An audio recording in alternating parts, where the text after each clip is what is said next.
Hello students, কেমন আছো তোমরা? উইথ এসএস ম্যাম চ্যানেলে তোমাদের সবাইকে স্বাগত। আজ আমরা ওয়েস্ট বেঙ্গল বোর্ডের ক্লাস 3-এর গৌরী ধর্মপালের লেখা সোনা গল্পের গুরুত্বপূর্ণ প্রশ্ন উত্তর নিয়ে আলোচনা করব। চলো শুরু করি। একের দাগের প্রশ্নটি, একটি বাক্যে উত্তর দাও। 1-1 সোনাকে তার বাবা মা কেন বাড়িতে বেড়া দিয়েছিলেন? উত্তর হবে চাষির মেয়ে সোনা। সোনা হামাগুড়ি দিতে দিতে বাইরে যাতে না চলে যায়, তাই তার বাবা মা বাড়িতে বেড়া দিয়েছিলেন। 1-2 নদী মা কিভাবে সোনার সারা গায়ে গয়না পরিয়ে দিয়েছিলেন? উত্তরে হবে সোনাকে নিয়ে নদীতে স্নান করাতে গেলে সারা গায়ে সোনার বালি লেগে যায় সোনার। এইভাবে সোনার গায়ে নদী মা গয়না পরিয়ে দিয়েছিল। 1-3 চোরটি সোনাকে কখন চুরি করে নিয়ে গিয়েছিল? উত্তর হবে একদিন সোনার বাবা খেতে গেছিল, মা রান্নাঘরে দুধ জাল দিচ্ছিল, সেই সময় সোনা উঠোনে হামাগুড়ি দিচ্ছিল, তখন চোর সোনাকে চুরি করে। 1-4 কেন গ্রামটির নাম হলো সোনারগাঁ? উত্তরে হবে সেই গায়ের নদীতে সোনা পাওয়া গিয়েছিল বলে গায়ের নাম সোনারগাঁ হয়ে গেল। 1-5 সরকারের লোকেরা কি কাজ করবে বলে সোনাদের গ্রামে এসেছিল? উত্তরে লিখবে সরকারের লোকেরা নদীতে সোনার খোঁজে সোনাদের গ্রামে এসেছিল। 1-6 কে সোনার নাম রেখেছিল নদীমাতৃকা? স্কুলের সংস্কৃতের দিদিমণি সোনার নাম রেখেছিল নদীমাতৃকা। এই নামের অর্থ কি? নদীমাতৃকার অর্থ হলো নদী মা যার। 1-7 কেউ নদীর জল নোংরা করলে সোনা কি করত? কেউ নদীর জল নোংরা করলে সোনা বাঘিনীর মতো ছুটে এসে মারধর দিত। 2-এর দাগের প্রশ্নটি, নদী আমাদের কি কি উপকার করে? উত্তরে লিখবে নদীর জল দিয়ে অনেক কাজ করা যায়। নদীতে মাছ ধরা হয়, চাষের জমিতে জল দেওয়া হয়, নদীর জল পশু পাখি মানুষ পান করতে পারে, তারপর কলকারখানার জন্য নদীর জলের প্রয়োজন হয়।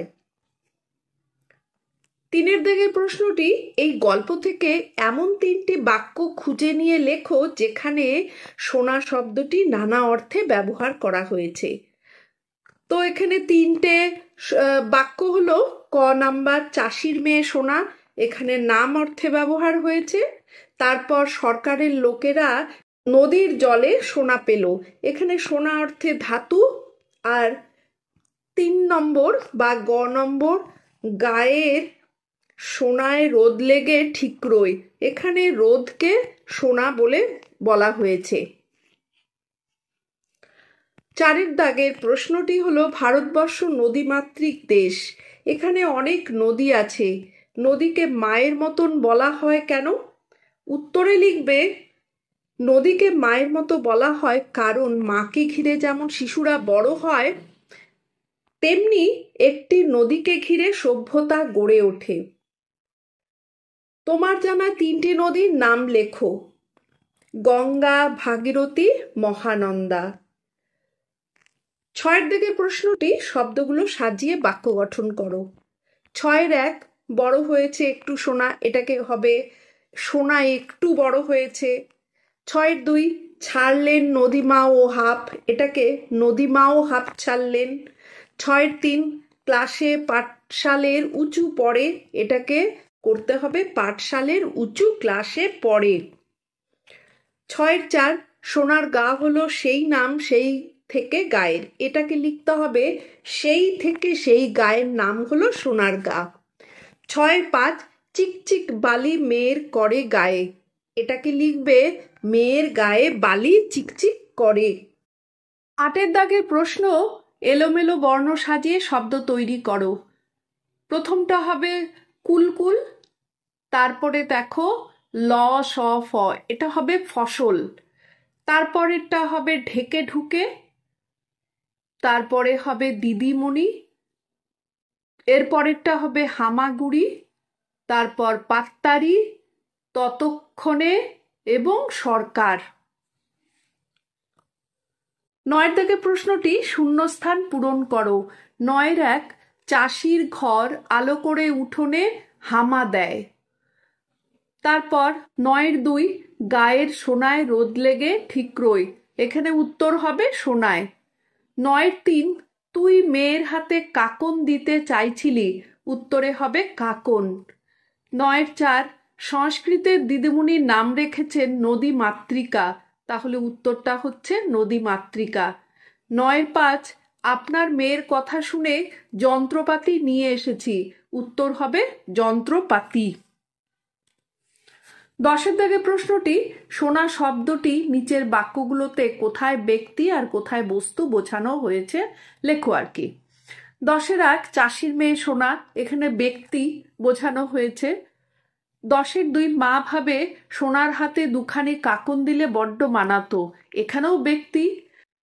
10-3 সোনার যা দাম, এটা হবে বস্তু।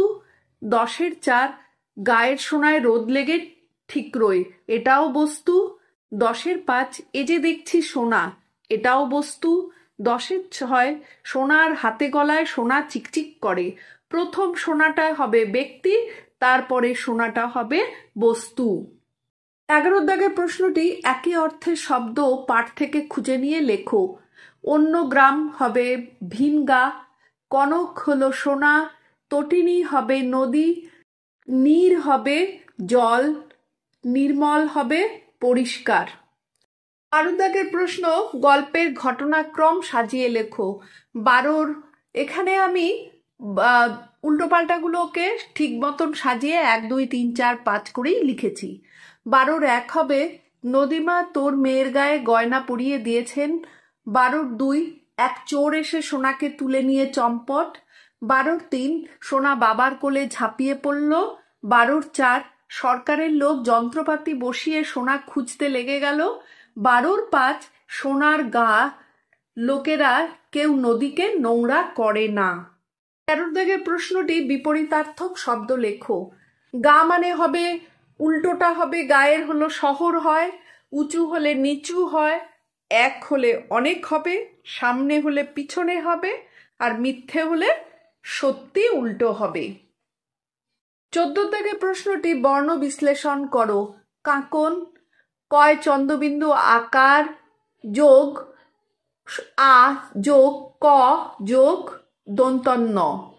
পরিষ্কার, পরিষ্কার হবে প যোগ বয়শূন্য র যোগ রশ্মি যোগ মূর্ধন্য ষ যোগ ক যোগ আ যোগ র।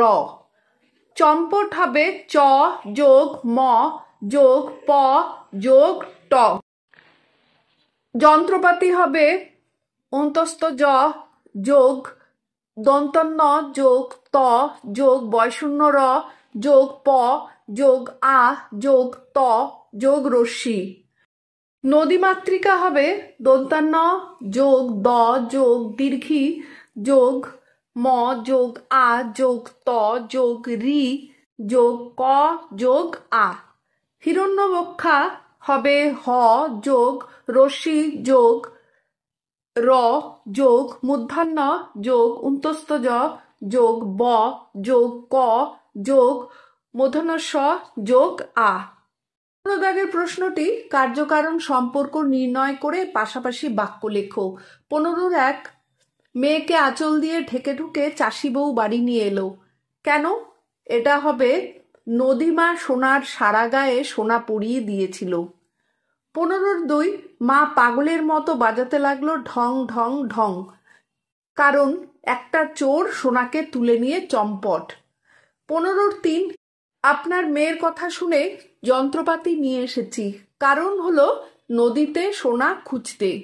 তুই যেন জলের মাছ, এটা হবে সোনা জলে মাছের মতো সাঁতার কাটে। 16 দাগের প্রশ্নটি বাক্য রচনা করো। হামাগুড়ি, সোনা উঠোনে হামাগুড়ি দিতে থাকলো।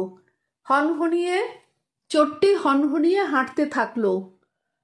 ইঞ্জিন, ইঞ্জিন গাড়ির ইঞ্জিনটা খারাপ হয়ে গেছে। অদ্ভুত, গ্রামে একটা অদ্ভুত ধরনের প্রাণী ঘুরে বেড়াচ্ছে। পিশাচ, পিশাচের মতো নোংরা না থেকে পরিষ্কার হও।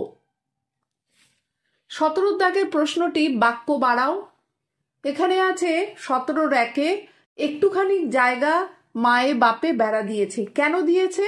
উত্তর হবে মেয়ে যাতে হামাগুড়ি দিয়ে বেরিয়ে না যায় তাই একটুখানি জায়গা মায়ে বাপে বেড়া দিয়েছে। 17 প্রকাণ্ড প্রকাণ্ড দুটো তিনটে গাড়ি আসছে। কোথা দিয়ে আসছে? উত্তরে লিখবে বড় রাস্তা দিয়ে প্রকাণ্ড প্রকাণ্ড দু তিনটে গাড়ি আসছে। 17 যন্ত্রপাতি নিয়ে এসেছি। কেন এসেছি? নদী থেকে সোনা খুঁজতে যন্ত্রপাতি নিয়ে এসেছি। 17 সোনা ঠিক টের পায় যেখানেই থাকুক। কি টের পায়? নদীকে কেউ নোংরা করলে সোনা ঠিক টের পায় যেখানেই থাকুক। 17 ভিন গায়ের লোকেরা এসে বলে। কি বলে? ভিন গায়ের লোকেরা এসে বলে, বাহ, তোমাদের এখানে নদী বেশ পরিষ্কার, আমাদের ওখানে এই নদী যেন নর্দমা। 18 দাগের প্রশ্নটি নদীতে কোন কোন প্রাণী বাস করে? উত্তরে লিখতে পারো নদীতে বিভিন্ন প্রকার প্রাণী যেমন মাছ, শুশুক, শামুক, সাপ, ব্যাঙ, ছোট ছোট জলের পোকা, তিমি, হাঙর, কুমির বাস করে। সাঁতার কাটতে পারে কোন কোন পাখি? পানকৌড়ি ও হাঁস জলে সাঁতার কাটে। 19 দাগের প্রশ্নটি সোনা গল্পটি থেকে তোমরা কি শিখলে তা লেখো। উত্তরে লিখবে এই গল্প থেকে এটা শিখলাম যে নদী আমাদের মায়ের মতো। নদীতে কখনো নোংরা ফেলে দূষিত করতে নেই। নদী আমাদের জীবনে বিশেষ ভূমিকা পালন করে। গল্পটি আরেকটি নাম দাও। এই গল্পের নাম নদী মাতৃকা দেওয়া যেতে পারে। আজ তাহলে এখানেই শেষ করছি। পরবর্তী ভিডিওতে অন্য চ্যাপ্টারের প্রশ্ন উত্তর আনবো। সাবস্ক্রাইব করে সাথে থেকো। চলো, টাটা।